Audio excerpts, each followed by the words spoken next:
शेतकरी आणि त्याचा मुलगा. शेतकरी आणि त्याचा मुलगा. एकदा एक छोटा गाव होता जिथे एक शेतकरी आणि त्याचा लहान मुलगा राहत होते. शेतकऱ्याचं नाव रामू होतं आणि त्याचा मुलगा श्याम.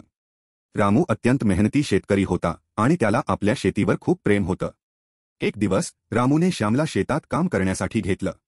श्याम, आज आपण गहू पेरणार आहोत, रामू म्हणाला. श्याम उत्सुकतेने म्हणाला, बाबा, मला पेरणीसाठी मदत करायला आवडेल. त्यानंतर दोघेही शेतात गेले. रामूने श्यामला गहू पेरण्याची प्रक्रिया शिकवली. श्याम उत्साहाने काम करत होता, पण थोड्या वेळाने त्याला थकवा जाणवू लागला. त्याने विचारलं, बाबा, हे काम किती अवघड आहे. का आपल्याला हे करायला लागते? रामूने हसून उत्तर दिलं, श्याम, मेहनत हेच यशाचं रहस्य आहे.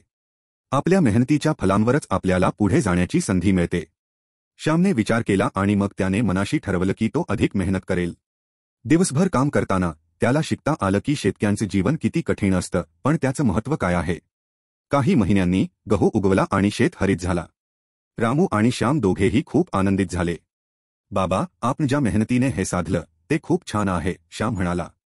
रामूने त्याच्या पाठीवर हात ठेवला आणि म्हटलं, माझा मुलगा, मेहनत कधीही वाया जात नाही.